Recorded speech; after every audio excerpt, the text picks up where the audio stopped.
Friends, ನಮ್ಮನೆ ಅಡುಗೆ ಮನೆಗೆ ಸ್ವಾಗತ. ನಾವು ಚೆನ್ನಾಗಿದ್ದೀವಿ, ನೀವು ಚೆನ್ನಾಗಿದ್ದೀರಿ ಅಂತ ಅಂದ್ಕೊಂಡಿದ್ದೀನಿ ಫ್ರೆಂಡ್ಸ್. ಇವತ್ತು ನಾನು ಅಂಬು ದಮ್ ಬಿರಿಯಾನಿ ಮಾಡ್ಬೇಕಂತ ಅಂದ್ಕೊಂಡಿದ್ದೀನಿ ನಾರ್ತ್ ಸ್ಟೈಲಲ್ಲಿ. ಅದಕ್ಕೆ ಬೇಕಾದ ಪದಾರ್ಥಗಳನ್ನ ಹೇಳ್ತೀನಿ ನೋಡಿ ಫ್ರೆಂಡ್ಸ್. ಒಂದು 5 ರೂಪಾಯಿ ಅಷ್ಟು ಸಬ್ಬಕ್ಕಿ ಸೊಪ್ಪು, ಮೆಂತ್ಯ ಸೊಪ್ಪು, ಪುದೀನ ಸೊಪ್ಪು, ಕೊತ್ತಂಬರಿ ಸೊಪ್ಪು, ಒಂದು ಅರ್ಧ ಕೆಜಿ ಚಿಕನ್ನು, 4 ಈರುಳ್ಳಿ, 2 ಟೊಮೆಟೊ, ಒಂದು ಸ್ವಲ್ಪ ಶುಂಠಿ ಬೆಳ್ಳುಳ್ಳಿ, ಮತ್ತು ಪಲಾವ್ ಎಲೆ, ಚಕ್ಕೆ, ಏಲಕ್ಕಿ, ಮೆಣಸು, ಲವಂಗ, ಒಂದು 100 ಗ್ರಾಮ್ ಎಣ್ಣೆ, ಒಂದು ಸ್ವಲ್ಪ ತುಪ್ಪ ಮತ್ತು ಬಿರಿಯಾನಿ ಮಸಾಲೆ ನಾನು ಮನೆಯಲ್ಲೇ ಮಾಡ್ಕೊತೀನಿ ಫ್ರೆಂಡ್ಸ್. ನಾನು ಹೊರಗಡೆ ತೊಗೊಂಬರಲ್ಲ. ಈ ಪೌಡ್ರು ಯಾವ ಥರ ಮಾಡ್ಕೋಬೇಕು ಅಂತ ನಿಮ್ಗೆ ತೋರಿಸ್ಕೊಡ್ತೀನಿ ಫ್ರೆಂಡ್ಸ್. ನೋಡಿ ಫ್ರೆಂಡ್ಸ್, ನಾನೀಗ ಮಸಾಲೆ ಪುಡಿ ಮಾಡ್ಕೊಂಡಿದ್ದೀನಿ. ಈ ಥರ ಆಗಬೇಕು ಫ್ರೆಂಡ್ಸ್. ಇದು ನಾನು ರುಬ್ಕೊಳ್ಳೋಕ್ಕೆ ಶುಂಠಿ ಬೆಳ್ಳುಳ್ಳಿ ಮೆಣಸಿನ್ಕಾಯಿ ಹಾಕ್ಕೊಂಡಿದ್ದೀನಿ. ಮೆಣಸಿನ್ಕಾಯಿ ಒಂದು 20 ಹಾಕ್ಕೊಂಡಿದ್ದೀನಿ, ಬೆಳ್ಳುಳ್ಳಿ 2 ಹಾಕ್ಕೊಂಡಿದ್ದೀನಿ, ಶುಂಠಿ ಅರ್ಧ ಇಂಚ್ ಹಾಕ್ಕೊಂಡಿದ್ದೀನಿ. ಶುಂಠಿ ಪ್ರಮಾಣ ಕಮ್ಮಿ ಇರಬೇಕು, ಬೆಳ್ಳುಳ್ಳಿ ಪ್ರಮಾಣ ಜಾಸ್ತಿ ಇರಬೇಕು ಫ್ರೆಂಡ್ಸ್. 2 ಸಮ ಹಾಕ್ಕೋಬಾರ್ದು ಫ್ರೆಂಡ್ಸ್. ಈಗ ಶುಂಠಿ ಬೆಳ್ಳುಳ್ಳಿ ಪೇಸ್ಟ್ ಈ ಥರ ಹಾಕ್ತಾಯಿದ್ದೀನಿ. ಈ ಥರ ನೀರೇ ಹಾಕ್ತಿದ್ದು ಬರೀ ಮೆಣಸಿನ್ಕಾಯಿ ಒಂದೇ ಹಾಕಿ ಶುಂಠಿ ಬೆಳ್ಳುಳ್ಳಿ ಮೆಣಸಿನ್ಕಾಯಿ ಪೇಸ್ಟ್ ಮಾಡ್ಕೊಂಡಿದ್ದೀನಿ. ಇವಾಗ ನೆಕ್ಸ್ಟ್ ನಾವೀಗ ಸೊಪ್ಪೆಲ್ಲ ಫ್ರೈ ಮಾಡ್ಕೊಂಡಿದ್ವಲ್ಲ, ಆ ಸೊಪ್ಪೆಲ್ಲ ಈಗ ಹಾಕಿ ಫ್ರೈ ಮಾಡ್ಕೊತಾ ಇದ್ದೀವಿ. ತೊಳೆದೇನು ಬೇಡ ಜಾರು. ಅದೇ ಮಸಾಲೆ ಜೊತೆಗೇ ಸ್ವಲ್ಪ ಕೊತ್ತಂಬರಿ ಸೊಪ್ಪು, ಮೆಂತ್ಯ ಸೊಪ್ಪು, ಸಬ್ಬಕ್ಕಿ ಸೊಪ್ಪು ಎಲ್ಲ ಈ ಥರ ಹಾಕಿ ಪೇಸ್ಟ್ ಮಾಡ್ಕೊತಾ ಇದ್ದೀನಿ. ನೀರು ಹಾಕ್ಬಾರ್ದು, ನೀರು ಅದರಲ್ಲಿ ಎಣ್ಣೆ ಅಂಶ ಇದೆ, ಅದಕ್ಕೆ ನೀರು ಹಾಕಿಲ್ಲ, ಹಂಗೆ ಫ್ರೈ ಪೇಸ್ಟ್ ಮಾಡ್ಕೊತಾ ಇದ್ದೀನಿ. ಎಣ್ಣೆ ಹಾಕ್ಕೊತಾ ಇದ್ದೀನಿ. ಎಣ್ಣೆ ಹಾಕ್ಕೊಂಡಾಯ್ತು. ಈರುಳ್ಳಿ ಹಾಕ್ಕೊತೀನಿ. ಈರುಳ್ಳಿ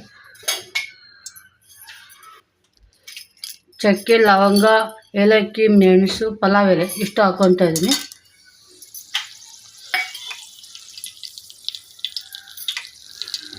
ಚೆನ್ನಾಗಿ ಫ್ರೈ ಆಗಬೇಕು ಅದು.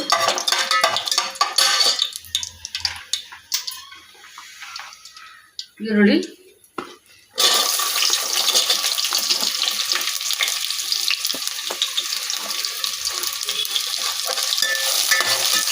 ಚೆನ್ನಾಗಿ ಫ್ರೈ ಆಗಬೇಕು.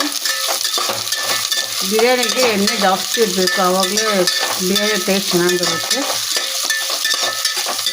ಮತ್ತು ತುಪ್ಪನೂ ಒಂದು ಜಾಸ್ತಿ ಹಾಕಬೇಕು, ಆವಾಗ ಟೇಸ್ಟ್ ತುಂಬ ಚೆನ್ನಾಗಿ ಬರುತ್ತೆ.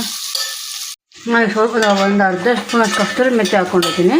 ಈಗ ಶುಂಠಿ ಬೆಳ್ಳುಳ್ಳಿ ಪೇಸ್ಟ್ ಹಾಕ್ಕೊತಾ ಇದ್ದೀನಿ. ಈರುಳ್ಳಿ ಫುಲ್ ಫ್ರೈ ಆಗಿದೆ. ಶುಂಠಿ ಬೆಳ್ಳುಳ್ಳಿ ಪೇಸ್ಟ್ ಹಸಿ ವಾಸನೆ ಹೋಗೋ ಥರ ಫ್ರೈ ಮಾಡ್ಕೋಬೇಕು.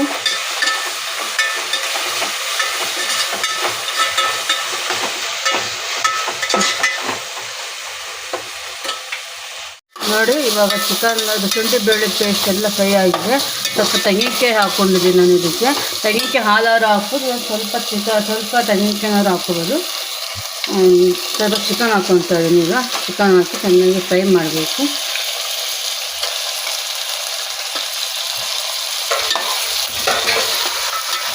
ಚಿಕನ್ ಮಸಾಲೆ ಎಲ್ಲ ನೀಟಾಗಿಲ್ಲ ಮಿಕ್ಸ್ ಹಾಕೋಬೇಕು. ಇವಾಗಲೇ ಚಿಕನ್ ಬೇಯೋಕ್ಕೆ ಉಪ್ಪು ಹಾಕ್ಕೋಬೇಕು. ಚೆನ್ನಾಗಿ ಚಿಕನ್ ಉಪ್ಪು ಹಿಡಿಯುತ್ತೆ.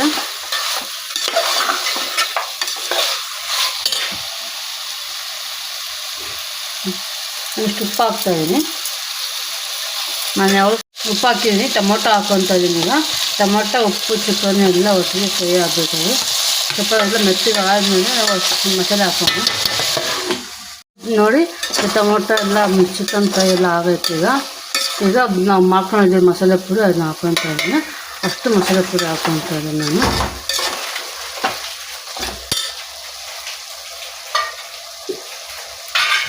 ಈಗ ಉದ್ದುಕೊಂಡು ಸೊಪ್ಪು ಮಸಾಲೆ ಹಾಕ್ಕೊತಾ ಇದ್ದೀನಿ. ಸೊಪ್ಪಿನ ಪೇಸ್ಟು ನೋಡಿ ಎಷ್ಟು ಕಲರ್ ಆಗಿದೆ. ಹಸಿ ಸೊಪ್ಪೇನು ಹಾಕಿದ್ದು, ಹಸಿ ಸೊಪ್ಪೇನು ಹಾಕ್ಕೊಂಡಿಲ್ಲ, ಒಗ್ಗರಣೆ ಸೊಪ್ಪು ಏನೂ ಹಾಕ್ಕೊಂಡಿಲ್ಲ, ಪೇಸ್ಟ್ ಮಾಡ್ಕೊಂಡಿದ್ದೀನಿ ಅಷ್ಟು. ಎಷ್ಟು ಕಲರ್ಫುಲ್ ಆಗಿದೆ ನೋಡಿ, natural colour, natural style dum biryani. ದಮ್ ಕೊಟ್ಟರೆ ಯಾವ ಥರ ಅಂತ ತೋರಿಸ್ಕೊಡ್ತೀನಿ. ಸ್ವಲ್ಪ ಹೊತ್ತು ಬಿಸಿನೀರು ಇಟ್ಕೊಂಡಿದ್ದೀನಿ ಅಕ್ಕಿ ಬೇಯೋಕ್ಕೆ.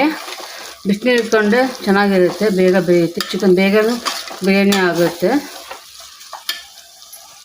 ನೋಡಿ, ಈಗ ಚಿಕನ್ ಎಲ್ಲ ಫ್ರೈ ಆಗಿದೆ, ಈಗ ಬೆಂದಿದೆ. ಒಂದು 80% ಚಿಕನ್ ಬೇಯಬೇಕು ಈ ಥರ. ನಿಮ್ಗೆ ಚಿಕನ್ ಬಿಸಿಲಿ ಗೊತ್ತಾಗಲ್ಲ ಅಂದರೆ ಚಿಕನ್ ಬೆಂದಿದೆ ಯಾವ ಥರ ಅಂತ ಸ್ಪೂನ್ ತಗೊಂಡು ಚುಚ್ಚಿದ್ರೆ ಚಿಕನ್ ಬೆಂದಿದೆ ಅಂತ ಗೊತ್ತಾಗುತ್ತೆ. ನಮ್ಗೆ ಬಿಸಿನು ಅಂತ ಅನ್ಸೋದು. ಈಗ ಹಾಕ್ಕೋಬೋದು. ಮತ್ತು ಚಾಕು ಇಟ್ಕೊಂಡಿದ್ದೀನಿ, ಚಾಕು ಹಾಕ್ಬೇಕು ಚಿಕನ್ಗೆ. ಚಾಕು ಹಾಕಿದ್ರೆ ತುಂಬ ಒಳ್ಳೆಯದು, ಚಿಕನ್ ದೃಷ್ಟಿ ಆಗಿರುತ್ತೆ. ಎಷ್ಟು ಜನ ಕಂಡು ಬಿದ್ದಿರುತ್ತೆ ಚಿಕನ್ ತೊಗೊಂಬರ್ಬೇಕಾದ್ರೆ. ಊಟ ಚೆನ್ನಾಗಿ ಜೀರ್ಣ ಆಗೋದು. ಬಿಸಿನೀರು ಕಾಯಿಸ್ಕೊಂಡಿದ್ದೀನಿ.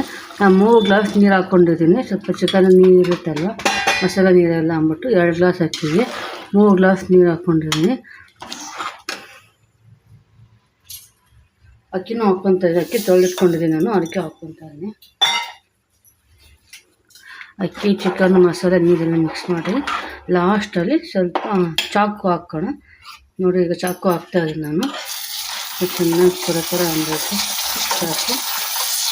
ಈಗ ಚಿಕನ್ ನೀವು ಚಾಕು ಹಾಕ್ಬಿಟ್ಟು ಚಿಕನ್ ಬಿರಿಯಾನಿ ಮಾಡ್ಕೊಂಡು ತಿಂದು ನೋಡಿ, ನೀವು ಊಟ ಚೆನ್ನಾಗಿ ಜೀರ್ಣ ಆಗುತ್ತೆ. ಚಿಕನ್ ತಿಂದು ಹೆವಿ ಅಂತ ಅನಿಸಲ್ಲ. ಏನಿಲ್ಲ, ಚಾಕು ಹಾಕೋದನ್ನ ಮಾತ್ರ ಮರಿಬೇಡಿ.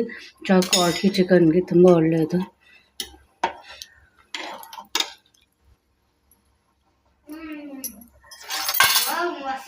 ನೋಡಿ ಫ್ರೆಂಡ್ಸ್, ಇದು 80% ಆಗಿದೆ. ಚಿಕನ್ ಅಕ್ಕಿಯಲ್ಲಿ ಬಂದಿದೆ. ಇವಾಗ ನಾವು ತಳ ಸಿಗಬಾರ್ದು ಅಂದ್ಬಿಟ್ಟು ತಪ್ಪೆ ಹಂಚಿಕ್ತೀನಿ. ಈ ಥರ 80% ಆದಮೇಲೆ ಈ ಥರ ಇದು ನೀಟಾಗೆಲ್ಲ ಎಳ್ಕೊಂಡು ಒಣಗಿಸ್ಬಿಟ್ಟು ಇವಾಗ ದಮ್ ಕಟ್ತೀನಿ. ಉರಿ ಜಾಸ್ತಿನೇ ಮಾಡಿ, ಏನು ಅಡೆ ಹಂಚಿಗೆ ಥರ ಹಂಚಿಕ್ಬಿಟ್ಟು ಹಂಚ್ಮೇಲೆ ಪಾತ್ರೆ ಒಂದು ಚೂರು ತಳ ಹಂಚಿರಲ್ಲ, ಗಂಟು ಕಲ್ಲು ಇಕ್ತಾ ಇದ್ದೀನಿ, ಪುಟಾಣಿ ಕಲ್ಲು. ನೋಡಿ ತೆಗಿತಾ ಇದ್ದೀನಿ. ಈಗ ಬಿರಿಯಾನಿ ಅವಾಗಲೇ ದಮ್ ಕಟ್ಟಿದ್ದು 20 ನಿಮಿಷ ಆಯಿತು. 20 ನಿಮಿಷದ ಕದಲಿಸಿಲ್ಲ ಅದನ್ನು. ನೋಡಿ ಎಷ್ಟು ಚೆನ್ನಾಗಾಗಿದೆ ಬಿರಿಯಾನಿ. ಒಂದು ಚೂರು ತಳ ಸಿಗಲ್ಲ, ಏನಿಲ್ಲ. ನಾವು ಬಿರಿಯಾನಿ ಯಾವ ರೀತಿ ಮಾಡ್ತೀವಿ ಅದೇ ರೀತಿ ಆಗಿರುತ್ತೆ, ಚೆನ್ನಾಗಿರುತ್ತೆ. ಎಷ್ಟು ಇದ್ರಾಗಿರುತ್ತೆ. ಅನ್ನ ಒಂಚೂರು ಮುದ್ದೆ ಆಗಿಲ್ಲ ನೋಡಿ.